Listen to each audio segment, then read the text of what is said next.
Saya Cikgu Fido, saya mewakili pihak sekolah. Sangat-sangat terima kasih kepada pihak Les Kopak kerana memberi peluang dan ruang kepada anak-anak berkeperluan khas ni untuk menimba ilmu, melihat sendiri bagaimana pembinaan dan proses penghasilan animasi terkenal kita nombor 1 di Malaysia, Upin dan Ipin. Kami rasa sangat bangga kerana ini adalah hasil tangan anak jati Malaysia sendiri.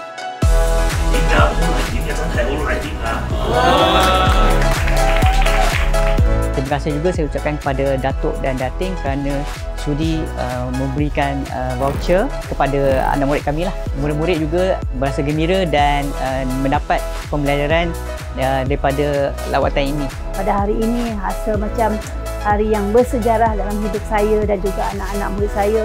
Saya ingin mengucapkan berbanyak terima kasih kerana memberi hadiah kepada murid-murid saya. Dapat berbelanja di sini dengan t-shirt yang cantik-cantik.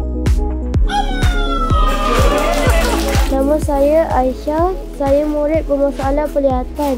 Hari ini saya sangat teruja kerana dapat datang ke Les Kopak. Saya juga suka mendengar suara watak-watak Upin dan Ipin. Apa khabar semua? Semoga Les Kopak terus berjaya pada masa akan datang. Terima kasih kerana telah memberi peluang untuk kami melihat pembinaan Upin dan Ipin. Saya dan seluruh warga sekolah mendoakan kejayaan bagi pihak Les Kopak untuk terus berkembang maju dan menghasilkan cerita-cerita yang penuh nostalgia dan menarik dan penuh dengan nilai-nilai yang banyak kepada masyarakat dan terus berjaya, insya-Allah.